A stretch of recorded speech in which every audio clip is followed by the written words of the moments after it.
Hi friends, welcome to English grammar classes। आज के class में हम लोग कारक यानी केसेस और पर्सन्स के बारे में सीखेंगे। इंग्लिश ग्रामर में 3 पर्सन है, first person, second person and third person. इस प्रकार 3 person, first person, second person, third person, इस तरह 3 पर्सन्स इंग्लिश ग्रामर में है। अब ये 3 पर्सन्स प्रोनाउंस में कौन कौन है? प्रोनाउन में जैसे 3 पर्सन है, कौन कौन से हम लोग सीखेंगे। जैसे फर्स्ट पर्सन में आता है आई और we, I and we. Second person में है यू, थर्ड पर्सन में है शी, ही, इट, दैट। अभी व्हाट इज दिस पर्सन, इससे मतलब क्या है? जैसे I am speaking to whom, मैं किससे बात करते हैं? तो मैं आपसे बात करते हैं, तो आप यहाँ यू, ई सेकंड पर्सन है। अब किसके बारे में बात कर रहा है? फॉर एग्जाम्पल उसके बारे में बात कर रहा है तो शी, ही, दे। वे लोग आज विद्यालय नहीं आए, वे लोग आज काम नहीं किए, तो यहाँ they, she, he, it third person. पहला जो बोल रहा है, जो बात कर रहा है फर्स्ट पर्सन है, जिसमें आई है, आई का बहुवचन वी है प्लूरल, और यू है सेकंड पर्सन है, और third person he, she, it, they इत्यादि है। अभी पर्सन से हम लोग को सीखना है केसेस। केसेस इंग्लिश ग्रामर में there are 3 types of cases: nominative case,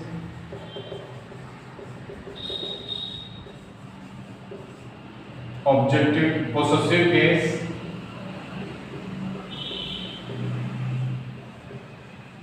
objective case.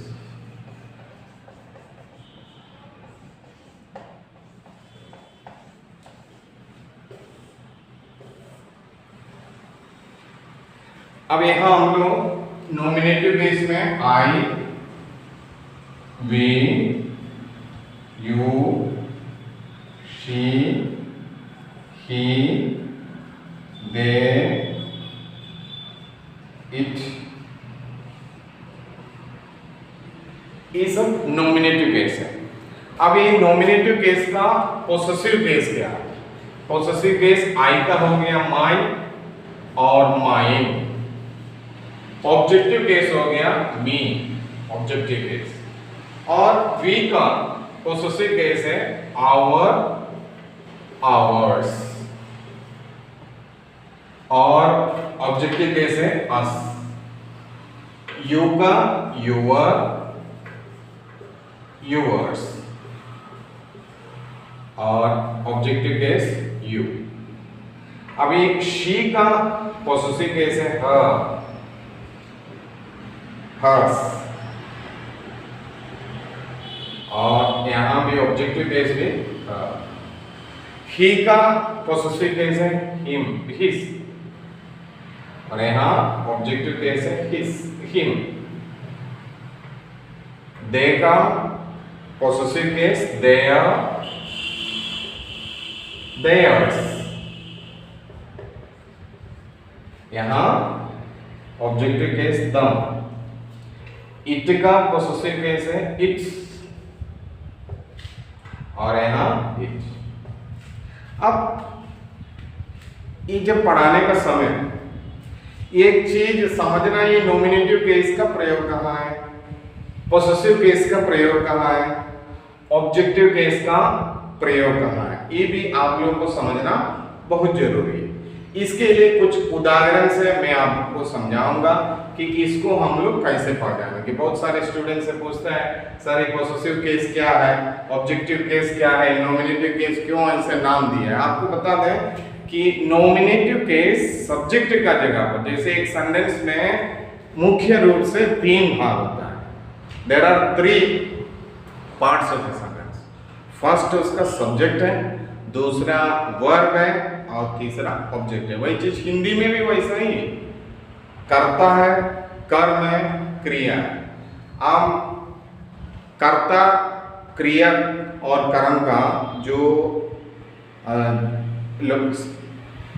जगह है वो अलग अलग है। फॉर एग्जाम्पल मैं विद्यालय गया, यहाँ मैं सब्जेक्ट है, नहीं तो रामू विद्यालय जाता है, तो यहाँ रामू है, सब्जेक्ट है, विद्यालय जाने वाला, कहाँ जा रहा है, विद्यालय जा रहा है, और वो ऑब्जेक्ट है और क्रिया है, जाता है।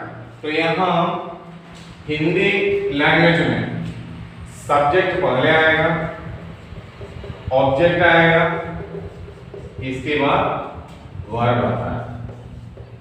ये हिंदी का स्ट्रक्चर ऑफ सेंटेंस है। लेकिन इंग्लिश ग्रामर में, इंग्लिश में सब्जेक्ट, वर्ब, ऑब्जेक्ट है।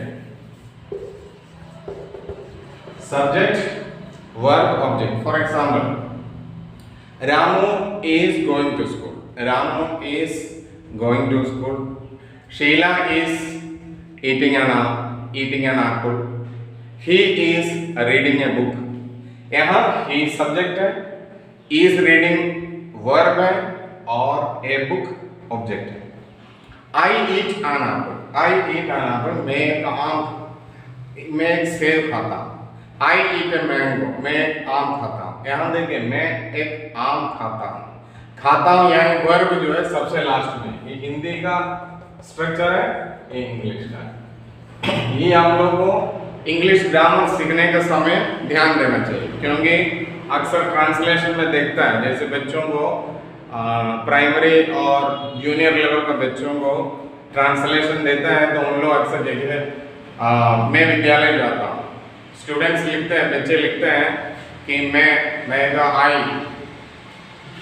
विद्यालय स्कूल गो, जाता है का गो, आई स्कूल गो। ये गलत है। आप लोग जो प्राइमरली इंग्लिश ग्रामर सीखना चाहते हैं, वो बच्चे सबसे पहले इसको समझना चाहिए, क्योंकि आप लोगों का ट्रांसलेशन बहुत ही इम्पोर्टेंट चीज है। हाई स्कूल में अक्सर देखते हैं ट्रांसलेशन का एक अलग चैप्टर भी है, उसी में आपको इंग्लिश ग्रामर में ट्रांसलेशन सीखना है। ट्रांसलेशन से फाइनल एग्जाम में 10th का हो, इंटरमीडिएट का हो, इंग्लिश में क्वेश्चन आता है, कभी 1 नंबर का, कभी 2 नंबर का। इस तरह प्रश्न पत्र में क्वेश्चन रहता है, translate the following in English कर आपको मिलता है। तो उसमें जो है इसका ट्रेनिंग बच्चों को क्लास 5 से दिया जाता है ट्रांसलेशन करने का। तो बच्चों को देता है, प्राइमरी सेक्शन और जूनियर सेक्शन का बच्चों को जब दिया जाता है, तो मैं विद्यालय जाता हूँ, बच्चे लिख देते हैं, मैं का आई, स्कूल का स्कूल हो गया, विद्यालय का स्कूल हो गया, अब गो का जाता है हो गया, मैं विद्यालय जाता हूँ। इस तरह आप लोग कभी प्रयोग मत कीजिए, क्योंकि स्ट्रक्चर ऑफ सेंटेंस जो है इंग्लिश और हिंदी में थोड़ा सा फर्क है। इसको हम लोग SVO है इंग्लिश में, और यहाँ SOV, subject object verb Hindi में है, और सब्जेक्ट वर्ब ऑब्जेक्ट इंग्लिश में है। उसका मैंने उदाहरण भी आपको दिया, मैं विद्यालय जाता हूँ, नहीं तो राजू विद्यालय जाता है। सीता सेब खाती है, सीता का सीता हो गया, सेब का एप्पल हो गया, खाती है ईट्स हो गया, तो सीता एप्पल ईट्स। इस तरह बच्चे लिखता है, ऐसे कभी मत लिखिएगा आप लोग। आपको लिखना है सीता सब्जेक्ट हो गया, ईट्स वर्ब हो गया, और ऑब्जेक्ट है एन एप्पल। इस तरह आप लोगों को सेंटेंस बनाने का समय ध्यान दीजिएगा। तो यहाँ केस जब पढ़ा रहा है, तो स्टूडेंट्स के अंदर जो जूनियर और प्राइमरी सेक्शन का बच्चे हैं, इवन हाई स्कूल का स्टूडेंट, इंटरमीडिएट का स्टूडेंट्स भी जो पढ़ते हैं, हम लोग पूछते हैं सर ये क्या है, इसका उपयोग कैसे हम लोग पा जाएंगे कि ऑब्जेक्टिव कैसे पोस्ट, इसका क्या है, इसका उपयोग कहाँ है। मैं आपको बता दे रहा हूँ, जैसे आई नॉमिनेटिव केस, ये जितना दिया है ये सब सब्जेक्ट के रूप में आप प्रयोग कर सकते हैं। I read a book, I read a book.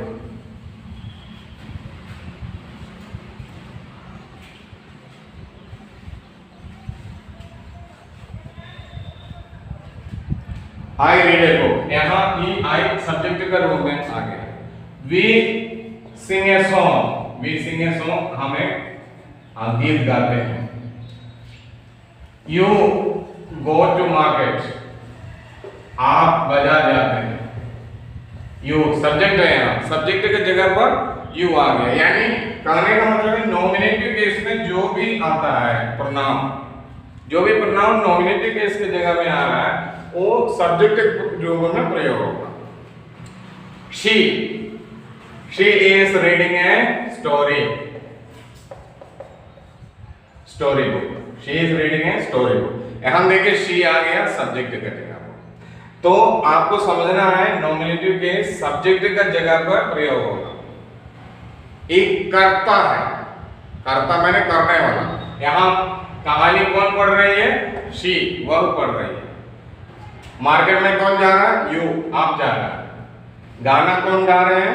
We, हम लोग गाना गा रहे हैं। तो इस किताब कौन पढ़ रहा है? आई।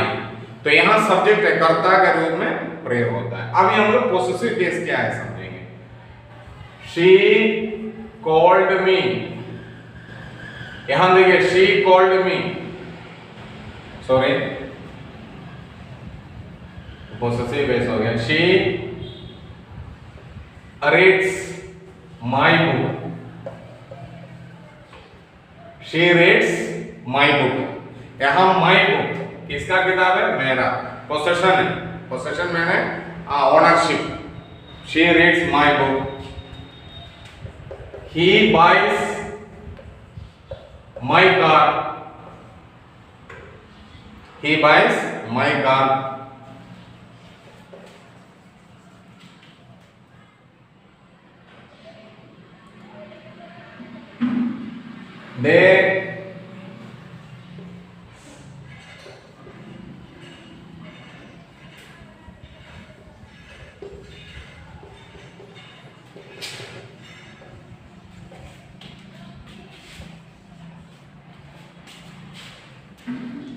They go to market in our car।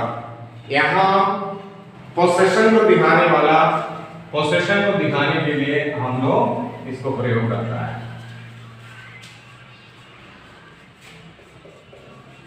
It is his pen, it is his pen।